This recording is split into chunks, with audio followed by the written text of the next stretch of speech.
And today we are talking to Victorine, an amazing writer, a romance author. Let's jump into the interview. Okay, so first of all, would you like to tell us a little bit about yourself and your writing and your books? Sure. So I kind of had a different start to my writing career than most authors. A lot of authors, when you talk to them, they say, yes, I've been writing since I was, 6. I wrote my first book at age 10 and all this stuff. And I wasn't really a writer as a kid. I loved reading. And in the back of my mind, I thought it'd be really fun to write something. But it wasn't really like a massive goal of mine. And I came into adulthood and I had my own business and things were really busy. And always in the back of my mind, I thought, yeah, someday I'd like to write a book, but it just wasn't a big goal. Yeah. And then I picked up my daughter out of her car seat, and she was probably 3 at the time. Okay. And it seized up my entire back. No. Something went out of whack. I don't know what it was, but I was like on bed rest for an entire week trying to heal from the just muscle damage, whatever it was. I don't know. How fun. So I had nothing to do. I was the kind of person that I'm always doing something. And with my business, it was a rubber stamp business. So I was always drawing new designs and making stuff with them and super productive, but I was on my back and had absolutely nothing to do. So I said, all right, I'm going to write a book, which is kind of weird. It was kind of out of the blue. But I sat my laptop down on my knees and I just started writing, and I wrote for an entire week, and I finished about 40,000 words in about a week. And I thought, oh, I'm done. I wrote a book. Yay. I was really stupid and naive. I thought, okay, that's what you do. You write a book and then you're done. And then I was going to sell it to I was going to print up copies at a printer and sell it to bookstores because I was dumb about that too. Luckily, I decided to go online and start some research and found out that's not really how it works. No. I also found an online critique group, which was really fantastic that I did that, because that first 40,000 words that I wrote in a week was pretty bad. If you can think about someone who's never written anything before, just sitting down and writing for an entire week, it was terrible. So I started submitting chapters to this critique group and getting feedback, and people would say things like, oh, you're head hopping. And I was like, what's that? I don't even know what that is. So I would go look up what head hopping was and read all these online articles. And that kind of was my education in writing, because I did that over and over for about 4 years. Submitting chapters and then reworking chapters and submitting it again. And I put the entire book through the critique group, I think 2 or 3 times. Okay. And it was completely redone by the time I was done with that. Wow. But at the end of those 4 years, after doing tons of research and reading and learning craft books and stuff like that, people started saying things like, well, I have nothing to critique, but I just want the next chapter. I can't wait for the next chapter. Yay. And that's when I was like, okay, I think I got this. I think I can do this. So at the end of that, I submitted to probably about 8 query letters to agents, right? Because at that time I kind of knew what I was doing. But I still had my rubber stamp business, and I still had family, 4 kids, and all this stuff going on in my life. And so when I got my first rejection letter, I was kind of relieved, because I had been reading all these things about, if you want to be an author, you need to do all these book signings in all these different places. So take this big tour and all this. And I had kids at school and, just a business to run, and I had stuff going on. And so I was like, kind of relieved that I didn't have to do all of that. And then I thought, why am I submitting to agents if I don't want to do this? That's so funny. So I kind of put it on the back burner for a while. And then I was reading Joe Conrath's blog, and he kept saying things like, there's something to this ebook thing. He took his rejected novels that publishers didn't want and tossed them up on Kindle, because you could do that without any cost. And he started making more money off of those rejected novels than all his published novels. Right. Oh And I my, went, oh crazy. my gosh, I could do that. I could do that from home. I could just Wow. put Oh that up my. on Kindle. So that's kind of was my start, is I threw it up on Kindle, and a year later it made the New York Oh, Times bestseller list. And I was like, wow, and maybe I it- want to write another book. yeah, that is so awesome. Oh my goodness. I love your story. Kind of like how, like, you were on your own little adventure with the rubber stamps. And that's super cool, by the way, too, that you drop your ideas for the rubber stamps. And then are they actually made into the rubber stamps then? Or Yes. Yeah, wow. we had a vulcanizer and everything. It's like this big heating machine where you put the raw rubber in with the mold, and it presses it and makes it into Oh, the stamp, and then wow. you build it Okay. in with I had the wood I'd and never everything. known how that kind of worked or whatnot. So that's super cool that that's what you did. Do you still do that, or is it just mainly writing now? Nope, we sold our rubber stamp business when my books just kind of were making way more than my rubber Now, stamps. who are some of your favorite authors that inspire you? Oh boy. When I first started writing, I was heavily into Mary Higgins Clark. And so my very Yeah, first book is very Mary Higgins Clark-ish, with the murder mystery running through it. love But it. I also really wanted some romance in there. So I Uh-huh. tossed a little bit of romance in there. But I really didn't know exactly how to write the romance genre. So Yep. the romance that I stuck in there, it's all right, but it's not really true to a romance Sure. genre arc, right? So then I started diving into sweet romance and reading authors like Sarah Eden Oh, and Julianne Moore, and just all of these sweet romance authors. for the people who are listening that might not really know the difference between the different genres of like, or the different areas of romance, could you kind of give a little tiny spiel on like the difference between like, you know, sweet versus steamy versus there's probably others too. Sure. Just So in case some people sweet don't is a know. heat level. So that means there's kissing only and no bedroom scenes. Okay. And then you go through all the steam levels. There's just regular mild romance, and then all the way up to hot or erotica, so there's all kinds of steam levels you can find in romance. And Sure. so I like the sweet romance, kind of Hallmark movie stuff, you know, Yeah. that Yeah. kind of stuff. Oh, I love that kind too. Like it's just so sweet. Yeah. Yeah. You hear It's I'm like, focusing more on the emotions. yes, I love it. I really love it when you described it like a Hallmark movie. Like it's kind of like, and it even makes me think of those Christmas Hallmark movies that are so good. And oh my gosh, I love it. Great. I absolutely loved your book, How to Write a Swoon-Worthy Sweet Romance. Loved it, loved it. Took so many notes. It was very Great. good. So thank you for writing. I just saw that you have the other one out too. What's the other one called? Second chance. Yeah, Yes. Second Chance. I have to read that. I have not read it yet, but Great. I loved the first one that you did. And then so if you could give like your top tips to someone that's like trying to write romance, what would you recommend? What would you recommend? That's a great question. When I was researching and studying how to write romance, I came across an article where someone was interviewing a lot of the top editors for romance novels. Oh, And one of the questions they asked is, what is the biggest mistake people make in writing romance? And all of their answers were the same. It is okay. no conflict. That is the biggest mistake that people make when writing romance. They write this sweet little, they meet, they fall in love, and everything's, happy. Yeah. And they said that's not what romance is about. Romance is about overcoming the obstacles that are stopping you from falling in love. So that's my biggest thing when I teach people how to write romance, is you have to have something tearing your two people apart. Otherwise, it's just a really boring story of falling in love. Right.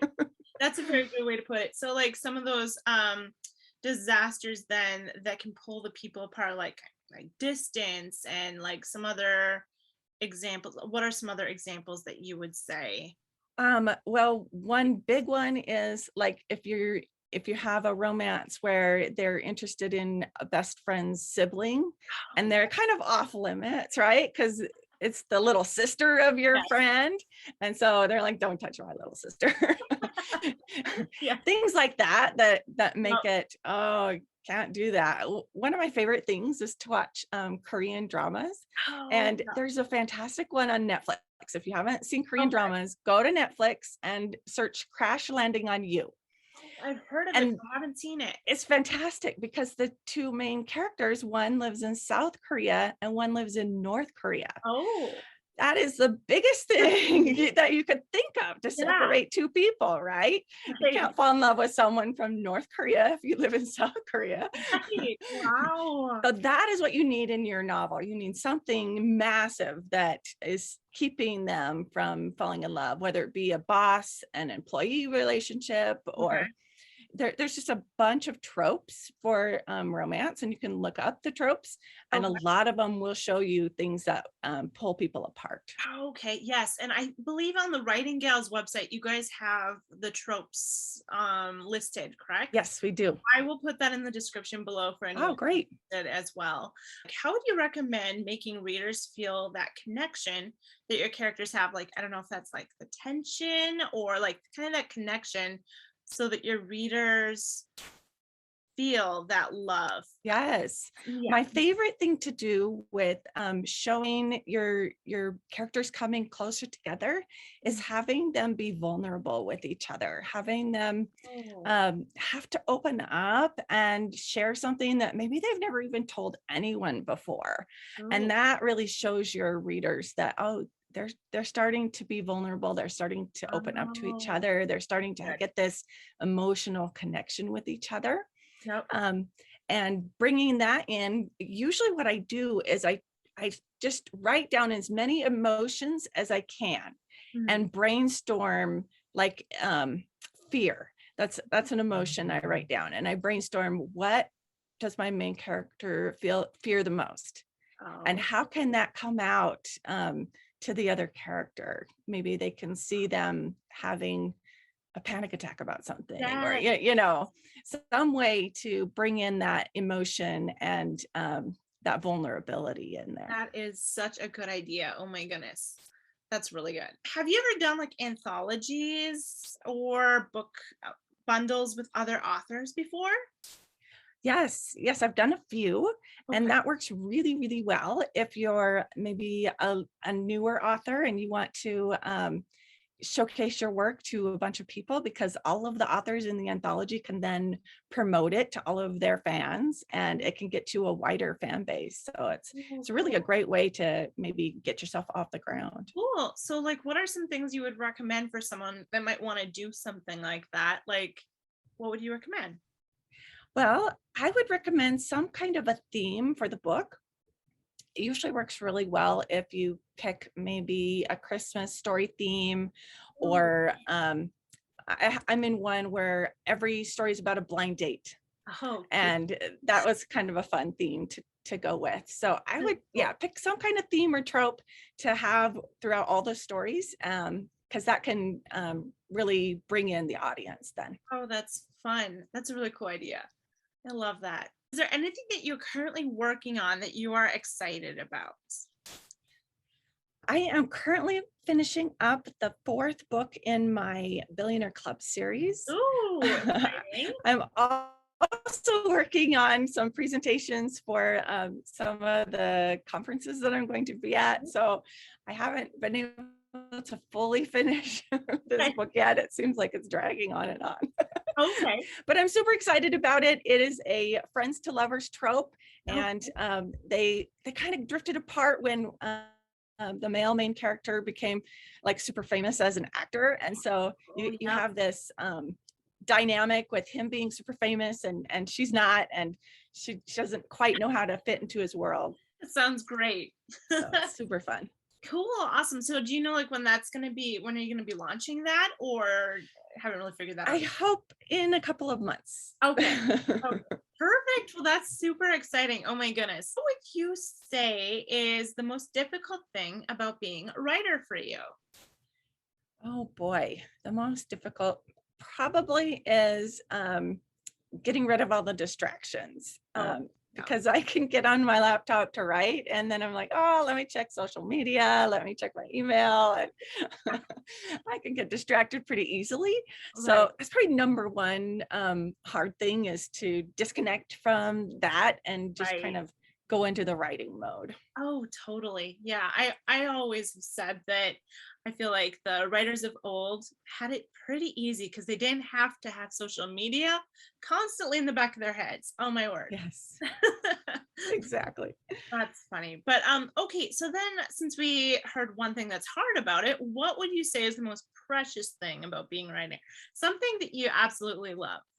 Oh, I love feedback from readers. That is probably my number one favorite thing, is if I get an email from a reader who said, I just read your book and loved it and Oh, blah, blah, blah. good. That's just the best, Oh, when that's when so you feel exciting. like you've touched somebody, that's just awesome. Yeah, that is really cool. And I'm sure it's just like warms your heart. And then it's changed the reader's life enough to actually write and say thank you so much. Yes, exactly. If it hit them strong enough that they actually took the time to write me, that's like, Right. wow, That is amazing. so cool. Yeah. That's awesome. What advice would you give a person wanting to indie publish their books, like to go on the indie route instead of the traditional route?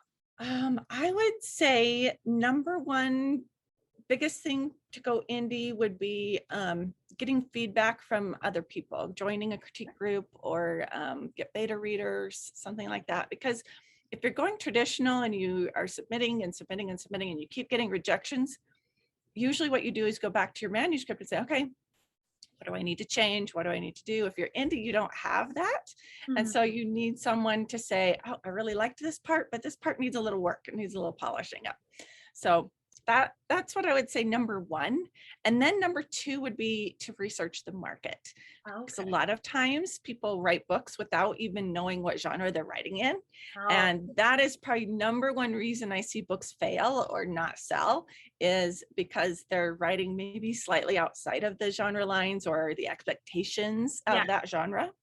And so people are like, well, I don't want to read a romance that ends where both main characters die. Sorry. Understandable. So you kind of need to know, That's very kind of understandable. need to know the expectations of that genre. Yeah. Yeah. That completely makes sense. Oh my goodness. That's funny. That kind of would totally go against the whole point of the romance, right? Yes, exactly. That's so funny. Oh my goodness. Okay, so would you say an indie author can like make a living off of their writing? Absolutely. Yes. Perfect. And you think that any indie author can do it? Yes, I do. Perfect. Okay. And so like with that, because I know that you've done that, what are some things that you would recommend authors do, indie authors do, to make a living off of their writing? Well, I loved the survey that Bargain Booksy or Free Booksy, I forget their parent company name, something media. They did a survey for authors, asking authors, six-figure authors, about just what they published and stuff like that. Oh, And it showed that almost all of the six-figure authors had more than 20 books oh in wow. their backlist. Oh, So number one, if you want to make money at this, write a lot of books. that's a lot of books. Just have it in your mind, I'm going to write and write and write, and Yeah, don't expect one book to be this massive success, because that's sure. usually not everybody's story. Okay. Perfect. And then so what for you, what book was it that you started seeing? I know you said one got on the New York Times list. That My made it? first one's the only one that made the New York Times list. I Okay. did have another one. My third one made the USA Today Oh, bestsellers that's list. super cool. So was it was the first one that made the New York Times bestsellers. So that one just like hit off right away. Yes. That's awesome. Where can people find you and your books? Oh, wonderful. Well, I have a website, victorinelieske.com, which in hindsight maybe isn't the best thing to use my actual name, because it's really hard to spell. I will pop it down in the description for people. Awesome. Yeah. But if you think of Victorine, it rhymes with Listerine. So yeah, You're that's how you funny. can remember my name. Victorine. It's beautiful. It's very, it's very romantic. It's a very romantic name. Oh, thank So you. I feel like it really fits you for like your genre you're writing in too, which is super funny, right? Yes. There's a few old bodice ripper books called Victorine. I don't know why. I totally didn't know about that. It's That's funny to look those up. that is so funny. Oh my word. But yeah, you can find all my books on my website, and on Amazon, you just search Victorine and I'll come up. Okay, wonderful. Well, thank you so much for coming on, and Yes. thank you so much for doing the interview. I had so much fun chatting with you. Oh, thank And you. we should do this again sometime. It would be super Oh, that'd be great.